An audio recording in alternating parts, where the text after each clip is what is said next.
I'm Karen Miller. Welcome to my exhibit Frame at the Trinity Gallery at the Shenkman Art Center. I'm a fiber artist. My medium is hooking. I do hooked fiber. So what that is it's basically the medium of rug hooking, but I'm taking a sort of more contemporary approach to it. I don't tend to follow the old ways of using it, the traditional ways of taking the traditional medium and making it my own. The sort of main thrust of or theme of this exhibit is frames, sort of frames that are revealed in nature, such as the bones of trees when you look at them, just the storm of a tree, or frames that are in people and that give them strength or that aren't giving people strength and they have to find strength from elsewhere. So that's the basic premise of this exhibit. And what do we have here? This is my piece Misaligned. It's a combination of hooking and cherry wood. The basic idea behind this piece is it was inspired by the concept of scoliosis, which is a curvature of the spine. And so when you have that, not disease, but affliction, you have to find strength from elsewhere. The main core of your body is not providing the strength it needs. So by staggering the pieces, it sort of represents the staggered spinal column of someone with scoliosis, but showing that the wood is providing the strength for the piece. What a beautiful metaphor. Thank you. And behind you? This piece is called Remembrance. I started this piece I wanted to use, I should say that I like to blend different materials. So I use mostly wool or wool yarn or different yarns in my work, but sometimes I like to add alternative materials like silk sari ribbon or metallic yarns to give it texture. This piece I took the silk sari ribbon and I actually sewed it on for the tree to make the piece and hooked around it. This is hand dyed. I hand dyed the yarn myself. And then I had these clay leaves that I had made previously in a pottery class that I've been saving for just the right piece. And I wanted to attach them to give an extra dimension to the piece, give it some texture, give it some three-dimensionality. So that's that piece, Remembrance. It looks like a very laborious work. It is quite time-consuming. Thankfully, I love it. And I do have young children, so it is something that I do mostly just in the evenings. I try to do several hours each day on it.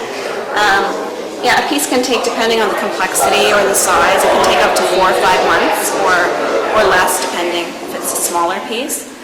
But yes, it is.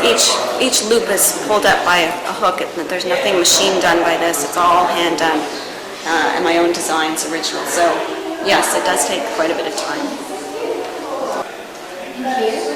This is my piece Black Sand at Vik, Iceland. I love going to Iceland. It's one of my favorite places in the world. We've been there 3 times, and the last time we went, we found this great black sand beach in the town of Vik, and I saw this scene and I just had to take a photo of it and knew I wanted to make a piece of it. Here I've used some novelty yarns to add some texture in the grass. I love giving the impression that people want to reach out and touch a piece, not just look at it. That's the difference between fiber, I find, and painting, is that people want to touch it. It gives it sort of a more touching sort of approach to it. The rest is hooked. I used some leather strips. I hooked some leather strips for the rock formation that's out in the water. And I used a sort of a different technique. It's still yarn, but I used a sort of a crossover, not hooking, but a crossover sort of a sewing technique to make the water a little bit more textured to differentiate it from the sky. This is another Icelandic piece that was inspired by a trip to Iceland. Iceland is known for its mud pools. It's pools of sort of bubbling mud just everywhere, and this was one of them, and I thought the colors were just so beautiful.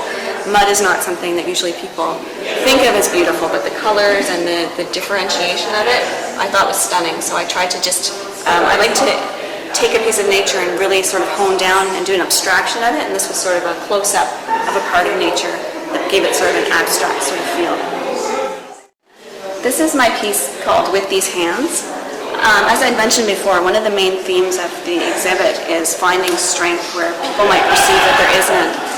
This is inspired by a close friend of mine who has early onset arthritis, and she's the same age as me, has kids the same age as me, and when you look at her hands, they may be twisted and look as if they're weak, but the amount of things that she can do, she lifts her baby, she takes care of her children. She works out 3 times a week. She's an incredibly strong person, and I wanted to capture by sort of magnifying the size of the hands to show how strong they really are. When you look at them, they look like they're weak, but they're not.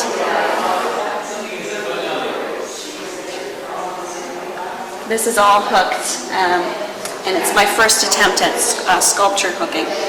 So creating a sculpture, a 3-dimensional sculpture, with still it being a hooked piece. And behind you? This is my piece, Through the Trees. This one was inspired by a sunrise that I saw in Picton, Ontario. I had woken up, we were staying in a cottage, and I took a photo, but there was something off in the setting of my camera, and it came out all sort of distorted and blurry. But I loved it. I thought it would make a great piece. So I tried to capture the same sort of movement and color flow that I saw in the photograph. Sometimes I hook, in here there's a bit of wool roving. Sometimes I'll use that hasn't been made into yarn yet. And sometimes that gives me a little extra texture and dimension to it. What about this one? This piece is called Twisted. I have sort of a tree theme going, as we'll see when we get to some of the other pieces. So this was sort of along the same sort of theme of that, but I wanted to experiment a bit here before doing the hands piece with a bit of sculpturing. So this one is my first one where I added a bit of 3-dimensional sculpturing within the piece to sort of play around with that, to add a little bit of extra dimension and to see how it would work out within the hooking. So sort of all along the lines as I mentioned with the mud pools piece, fungus is not something, again, that people think is beautiful, but if you really study a piece of fungus and look at it, look at the colors and the patterns and the textures, it really is quite marvelous. So I sort of abstracted what I had seen with fungus and sort of added some colors that you wouldn't necessarily see, but sort of kept with the same form and theme to sort of try to bring out the natural beauty of fungi. Oh, just that keeping it rounded I felt worked well with the sort of natural shapes within the fungus. So it didn't sort of jar it by keeping it in a square shape. I wanted to keep it rounded. This piece is called Along the Path. So this is another in my tree series pieces. It was inspired by a stand of trees that was that I saw in Newfoundland at the Arches Provincial Park. There's a big stand of sort of dead, gnarled, wind-beaten trees, and I really liked the twisted aspect of it, and I wanted to capture it in a scene, so I did that. The frame is actually driftwood that's from Newfoundland, and it was custom made to fit the piece, so it kind of all ties together. I like to add a lot of metallic yarns in my tree pieces to add a little bit of shine and keep the interest up. So you travel a lot?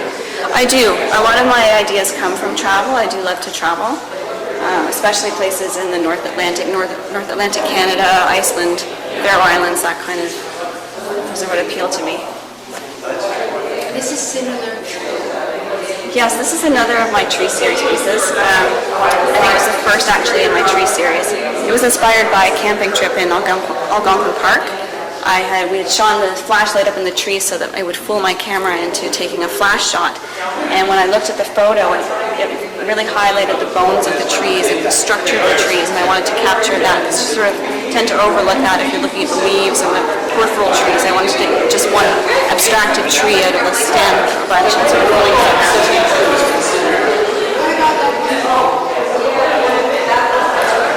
This is my piece Suspension.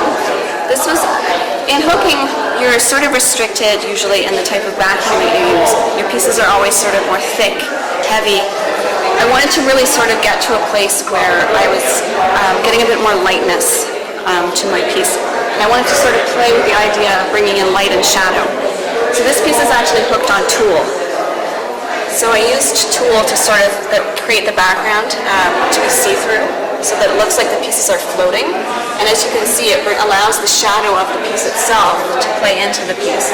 So, and then I put it in an old window frame, a recycled window frame that I had found, to sort of make it look like you're looking through at it. And it's not something that I've done before to keep on tooled. It's quite hard to do, but I stuck with it, persevered, because I thought it would be worthwhile to get that light, airy feeling that you can't otherwise get with this medium.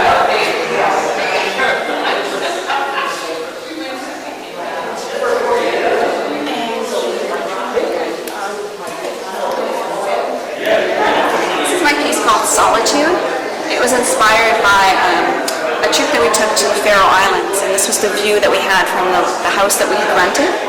So it was looking out over the water and over the house that was beside it. And when I first saw this window frame, I thought this would be the perfect piece to put in it. Each panel was individually hooked. It's not just one big piece. I hooked each panel and had to line them up, which was quite a challenge and time consuming, but it made it much sturdier and fit in the frame better. And this piece has won a few awards in the rug hooking community and been published in some books and magazines. So it's kind of one of a piece that I'm recognized for. Yes. So this is my piece called Beyond Swallowtail.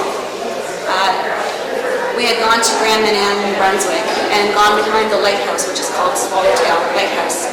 And there was this one lonely, wind-beaten tree.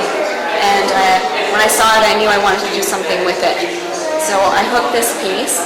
The water is actually silk sari ribbon that I've sewn onto it. I wanted to give a little extra movement and texture to the piece. You can see in the grass I have the novelty yarn to sort of make you want to reach out and touch it. You make it sound so simple, but no, it is. The difficult part is always sort of coming up with your design, and the good thing about hooking is that if you make a mistake, it's very easy to fix. Not like painting where you're kind of stuck. You can always just rip out what you've done and redo it. So it is time consuming, but it is forgiving. It's a very forgiving art form, which I like. This is probably one of the largest pieces I've made, is this one. This is late night twillingate. So as I mentioned before, I've traveled quite a bit to Newfoundland. And last year when I was there, my sister and I, and the kids rented a house up in Twillingate, and right outside our window was this giant iceberg, and it was such a cool experience. And I especially love looking out at night when the falling light sort of would fall on it, and it would turn it really sort of a dark blue color, and I wanted to capture that. This is what the sky would look like. So this is actually not hooked. This is strips of fabric that were sewn to the piece, and then the rest is hooked. The water's got a lot of metallic yarn in it to give it sort of a shine, just the way I had seen it when the light was shining on the water. The frame is also another driftwood frame from Newfoundland. How much time do you spend collecting your materials? Collecting my materials is not bad. I have a lot of yarn stores that I frequent. People will also give me a lot of yarn because they know what I do. And sometimes it's hard to find a frame if I want a pre-made frame, but I kind of know now where to go and what I'm looking for. They have to be in a certain condition. So finding materials is not usually the hard part. It's the time-consuming part is actually making the piece, of course, designing it. This piece is heading west, so it's representing a train going through the prairies. I used again some silk sari ribbon for movement in the grain field, and then a little bit of textured yarn at the bottom. I really wanted to capture that open prairie sky, so I tried to really capture that with the clouds and the movement in the sky. And this piece was in a show out in Alberta last year and actually won second place in its category, so that was very exciting. Is there a lot of competition in this? There is quite a lot.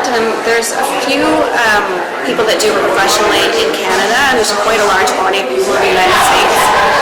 Each year there's a large competition and show in Ohio, and one again usually in Vermont. And so I try to get to those when I can, and there's also a publication that's put out each year by Rug Hooking magazine called Celebration of Hand Hook Rugs, and I've been fortunate enough to be in that several times too, and it's always a thrill to have your work published in a book that's been distributed. So yeah, so it's good to have those opportunities to show your work.